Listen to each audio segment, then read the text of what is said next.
வணக்கம் நேயர்களே, ஸ்ரீ குபேரன் டிவி நேயருக்கு லக்ஷ்மி நாராயண அன்பு வணக்கங்கள். இப்போ நம்ம பார்க்க போகிறது வார ராசி பலன் 2ஆம் தேதியிலேருந்து 8ஆம் தேதி வரை எப்படி இருக்க போதான்னு பார்க்க போகிறோம். எப்போதும் சொல்கிறது தாங்க, ராசிக்கு பார்ப்பதை விட லக்னத்துக்கு பார்ப்பது ரொம்ப பர்ஃபெக்டாக இருக்கும். உதாரணமாக ஒரு மகர லக்னம் விருச்சிக ராசினா நீங்கள் விருச்சிக ராசிக்கான பலன்களை பார்க்கறத விட மகர ராசிக்கான பலன்களை பார்க்கும்போது ரொம்ப பர்ஃபெக்டாக இருக்கும்.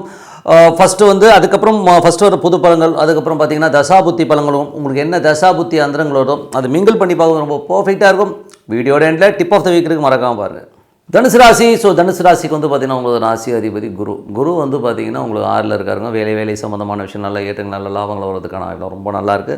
பட் இருந்தாலும் அது உங்களுக்கு 8ஆம் அதிபதி சார்லும் சின்ன மன உடைச்சல் டே டு டே லைஃப்பில் ஒரு டென்ஷன் வந்துருக்கிற வாய்ப்புலாம் நிறைய இருக்குது. அது கொஞ்சம் பார்த்து நடந்துக்குங்க.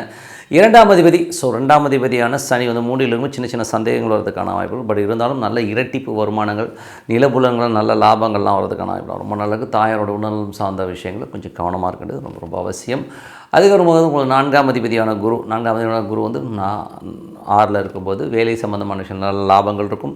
நல்ல ஒரு வீடு சொத்துக்கள் வண்டி வாகனங்கள் வாங்குறதுக்கான வாய்ப்புலாம் ரொம்ப சிறப்பாக இருக்குங்க. அதெல்லாம் நல்ல விஷயங்கள் தான். பட் இருந்தாலும் சந்திரனுடைய சாரத்தில் போகும் கொஞ்சம் மன உளைச்சல் டே டு டே லைஃப்பில் இருக்கும். தாயாரோட உடல்நலம் சார்ந்த விஷயங்கள் அம்மாட்ட பேசும்போது பழகும்போது கொஞ்சம் கவனமாக இருக்கிறது ரொம்ப அவசியம். 5ஆம் அதிபதி 5ஆம் அதிபதி செவ்வாய் உங்களுக்கு 8ல் நீச்சமாக இருக்கும்போது குழந்தைகளோட ஒரு வாக்குவாதங்களோ எமோஷன்ஸ் இருக்கும். குழந்தைகள் மேலே தேவையில்லாத ஒரு சந்தேகங்கள் வரதுக்கான வாய்ப்புகளும் ரொம்ப கவனமாக இருக்கின்ற ஒரு காலகட்டங்கள். அதுக்கப்புறம் பார்க்கும்போது உங்களது 6ஆம் அதிபதி 6ஆம் அதிபதி சுக்கிரன் பார்த்திங்கன்னா உங்களுக்கு 2ல் இருக்கும்போது பெருத்த லாபங்கள் வேலையில் நல்ல முன்னேற்றங்கள் புதிய வேலை வாய்ப்பு கிடைக்கிறதுக்கான வாய்ப்பு ரொம்ப சிறப்பாக இருக்குது. லாபகரமாக சிறப்பான விஷயங்களும் சில பேர் வெளியூர் பிரயாணங்கள் மேற்கொள்வதற்கான வாய்ப்பும் ரொம்ப சிறப்பாக இருக்குங்க. மற்றபடி பார்த்திங்கன்னா உங்களுக்கு 7ஆம் அதிபதி 7ஆம் அதிபதியான புதன் 7ஆம் அதிபதி புதன் பார்த்திங்கன்னா 12ல் இருக்கும்போது கணவன் மனைவிக்குள்ள சின்ன மிஸ் அண்டர்ஸ்டாண்டிங் வரும் கொஞ்சம் கூடலோட ஓடும் வண்டி. அதெல்லாம் ரொம்ப சிறப்பு தான். பார்ட்னர்ஷிப் சம்மந்தமான விஷயங்கள் வியாபாரம் சம்மந்தமான விஷயங்கள் வெளியூர் வெளிநாடு பிரயாணம் பண்ணுறதுக்கான வாய்ப்புகளை நிறைய ஏற்படுத்துறதுக்கான வாய்ப்பு நிறைய இருக்குது. பட் இருந்தாலும் அது புதன் வக்கரமாக இருக்கும்போது சின்னதாக ஒரு ஈகோ கிளாஷஸ் வரும் ஹஸ்பண்ட் நடுவில். அது மட்டும் கொஞ்சம் கேர்ஃபுல்லாக பார்த்துக்கிட்டிங்கன்னா ரொம்ப நல்லது. 8ஆம் அதிபதியான சந்திரன் நல்லா உங்களுக்கு கொஞ்சம் சின்ன மன உளைச்சலை ஏற்படுத்த ஒரு மெடிடேஷன் சாண்டிங் பண்ணும்போது ஒரு மன தெளிவு ஏற்படுத்துவதற்கான ரொம்ப நல்லாயிருக்கு. அதனால் சாண்டிங் மெடிடேஷன் பண்ணுங்கள். அதுக்கப்புறம் பார்க்கும்போது மன ரீதியான விஷயங்களுக்கு அந்த சாண்டிங் ரொம்ப யூஸ்ஃபுல்லாக இருக்குங்க. 9ஆம் அதிபதியான சூரியன் உங்களுக்கு 12ல் இருக்கும்போது நிறைய பிரயாணங்கள் நல்ல லாபங்கள் வரதுக்கான ரொம்ப நல்லா இருக்குங்க. சிறப்பான விஷயங்கள் கண்டிப்பாக இருக்குது. அதுக்கப்புறம் 10ஆம் அதிபதியான புதன் 12ல் இருக்கும்போது வக்கரமாக இருக்கும்போது புதிய பார்ட்னர்ஷிப் சம்மந்தமான விஷயங்கள் நிறைய ஒப்பந்தங்கள் வரும். பட் இருந்தாலும் கொஞ்சம் டிலேடாக நடக்கும்போது ஸ்லோவாக போகிற மாதிரி ஃபீலை கண்டிப்பாக ஏற்படுத்தும். அதுக்கப்புறம் பார்க்கும்போது உங்களுக்கு 11ஆம் அதிபதியான சுக்கிரன் 12ல் மறையிறார். 2ல் இருக்கும்போது நல்ல லாபங்கள் வேலையில் நல்ல லாபங்கள் நல்ல முன்னேற்றங்கள் எதிர்பார்த்ததை விட பெரிய பணம் வர்றதுக்கான வாய்ப்பு ரொம்ப சிறப்பாக இருக்குங்க. நல்ல விஷயந்தான். கேட்ட கடன் கிடைக்கிறதும் ரொம்ப சிறப்பாக இருக்குது. இதுவரை பார்த்தது பொது பலன்கள். இப்போ பார்க்க போது தசாபுத்தி பலன்கள் எப்படி இருக்குன்னு பார்ப்போம். தனுசு லக்னமாக இருந்து சூரிய தசாபுத்தி இருந்தாலும் சூரியன் 12ல் 9ஆம் அதிபதி நிறைய பிரயாணங்கள் மேற்கொள்வதற்கான வாய்ப்புலாம் நிறைய இருக்குது. புதிய ஒப்பந்தங்கள் புதுசாக ஒரு மாற்றங்கள் வருவதற்கான வாய்ப்புலாம் ரொம்ப சிறப்பாக இருக்குது. தனுசு லக்னமாக சந்திர தசாபுத்தி இருந்தாலும் கொஞ்சம் கேர்ஃபுல்லாக இருக்கும். தேவையில்லாத சந்தேகங்கள் தேவையில்லாத ஒரு மன உளைச்சல் குடும்பத்துலேயும் உங்கள் மைண்ட்லேயும் போகிறதுக்கான வாய்ப்புலாம் ரொம்ப கேர்ஃபுல்லாக இருக்கின்ற ஒரு காலகட்டங்கள். அதுக்கப்புறம் பார்க்கும்போது தனுசு லக்னமாக இருந்து செவ்வாய் தசாபத்தி செவ்வாய் பார்த்திங்கன்னா உங்களுக்கு 8ல் நீச்சமாக இருக்கும்போது ஒரு மன உளைச்சலோ ஒரு ஸ்ட்ரெஸ்ஸே ஏற்படுத்தும். தேவையில்லாத ஒரு மன உளைச்சல் வரும். குழந்தைகள் மேலே ஒரு நிறைய சந்தேகங்கள் வருவதற்கான வாய்ப்புலாம் ரொம்ப கவனமாக இருக்கணும். தனுசு லக்னமாக இருந்து ராகு தசாபத்தி ராகு பார்த்திங்கன்னா உங்களுக்கு 4ல் இருக்காருங்க. 4ஆம் அதிபதி 3ஆம் அதிபதி சார பரிவர்த்தனை இருக்கும்போது நிலபுலங்கள் விற்பனை வண்டி வாகன விற்பனைலாம் ரொம்ப சிறப்பாக இருக்கும். சில பேருக்கு வண்டி வாகனம் சின்னதாக செலவு பண்ணுற மாதிரி விஷயங்கள் இருக்கும். தாயாரோட உடல்நிலை சார்ந்த விஷயம் ரொம்ப கவனமாக இருக்கணும்.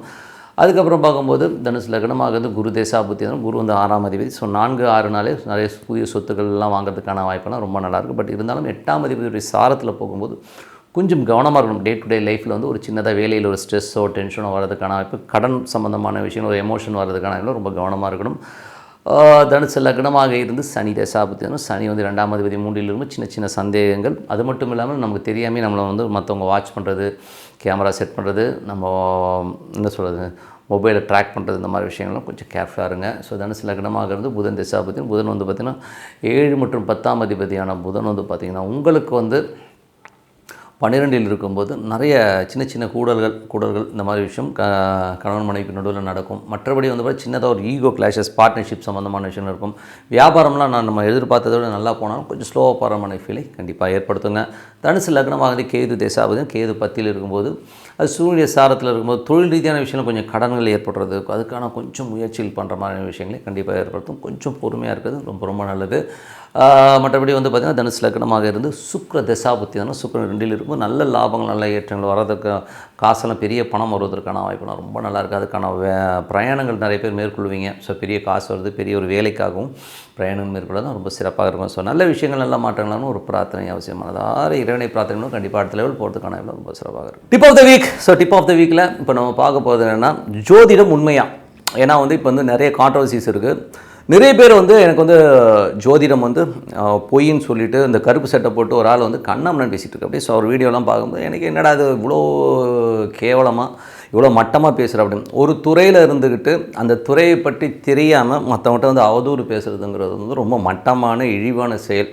ஒரு இழி மகன் தான் இந்த மாதிரி விஷயங்கள்லாம் வந்து பேசுவாங்க.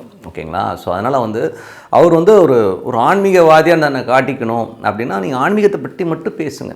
உன்னை இது வந்து தூற்றி நான் பேர் வாங்கணும், உன்னை வந்து கெட்டவன்னு காமிச்சு நான் பேர் வாங்கணும்னு நினைக்கிறது ரொம்ப தப்பு. சரி, ஓகே. அவர் சொல்கிற பாயிண்ட்ஸ் எல்லாம் பார்த்தீங்கன்னா ரொம்ப ஹம்பக்காக இருக்கும். உண்மையை சொல்ல போனோன்னா அவர் வந்து ஒரு அறிவிலின்னு தான் சொல்லணும். அவர் வந்து முட்டாள் என்னை பொறுத்தவரை. காரணம் என்னென்னா அவர் வந்து தன்னை மேதாவின்னு காட்டிக்கிறதுக்காக இன்னொருத்தனை பழிக்கிறானாலே அவன் ஒரு பெரிய முட்டாள் தானே. எவ்வளோ பெரிய முட்டாள் பாருங்க அவன்.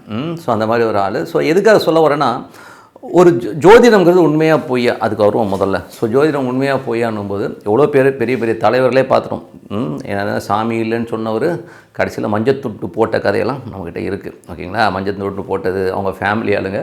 நான் வந்து தீகாவை பற்றி பேசலை, வேறு ஒருத்தர் சாதாரணமாக பேசுகிறேன். ஓகேங்களா? நான் வந்து எந்த வித கட்சியை சார்ந்தவனும் கிடையாது, அதுக்காக சொல்கிறேன்.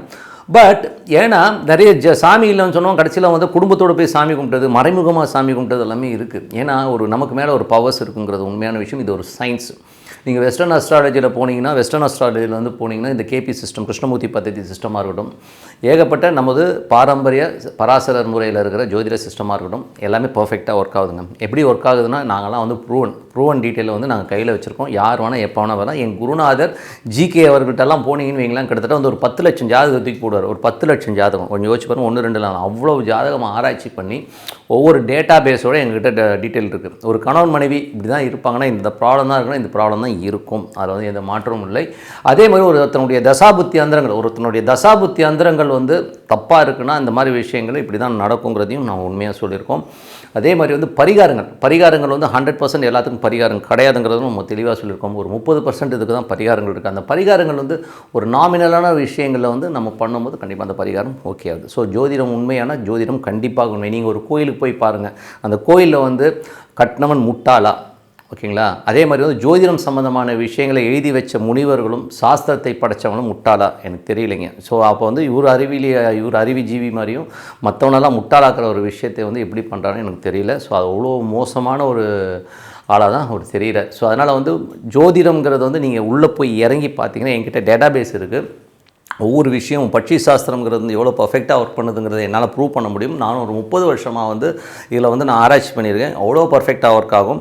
சனி சூரியன் பார்வை இருக்கிறவங்க அப்பா புள்ள என்னைக்காச்சும் ஒத்துமையாக இருந்திருக்காங்களா? சனி சூரியன் அந்த தொடர்புள்ள ஜாதகத்தில் உள்ள பொண்ணும் அப்பா எவ்வளோ இன்டிமெசி பாண்டேஜாக இருக்காங்க, அதெல்லாம் என்னால் காட்ட முடியும். அதே மாதிரி வந்து பார்த்திங்கன்னா நிறைய ஜாதகங்கள் வந்து தசாபுத்திகள் மூலியமாக ஒன்றி சந்தோஷமாக வாழ்கிற எத்தனையோ தம்பதிகளை காட்ட முடியும். இது வந்து ஒரு சயின்ஸ். ஓகேங்களா? இது வந்து மூட நம்பிக்கை கிடையாது, இதில் வந்து சயின்ஸு.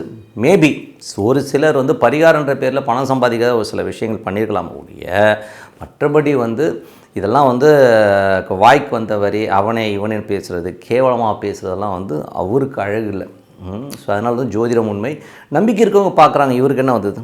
ஓகேங்களா? ஒருத்தர் வந்து தூற்றி நான் வந்து மற்றவனை திட்டி தான் பெரிய ஆள் ஆகணுன்னா அவனை மாதிரி ஒரு மட்டமான ஆள் வேறு யாருமே கிடையாதுங்கிற உண்மையான விஷயம். ஸோ ஜோதிடம்ங்கிறது ஒரு கலை, அதுவும் தெய்வீக கலை. நீங்கள் சாதாரண கலையெல்லாம் கிடையாது. மற்றபடி வந்து ஆஃபீஸ் போயிட்டு இது வேலை பார்த்துட்டு வரதெல்லாம் வந்து சாதாரண வேலைகள். இந்த தொழிலுக்கு வரவங்க கூட வந்து பக்தி இருக்கணும். ஒரு சில விஷயங்கள் வந்து அவன் பண்ணால் தான் வந்து வாக்கு பலிதமே வரும். ஸோ இந்த மாதிரி ஒரு தெய்வீக கலையை இகழ்பவன் தெய்வத்தை இகழ்ந்தவன் ஆவான்றது தான் உண்மையான விஷயம். ஸோ ஆண்டவன் கூலி கொடுப்பான்னு சொல்லிட்டு உங்களிடம் விடைபெறுவது உங்கள் லக்ஷ்மி நாராயணன். நன்றி, வணக்கம்.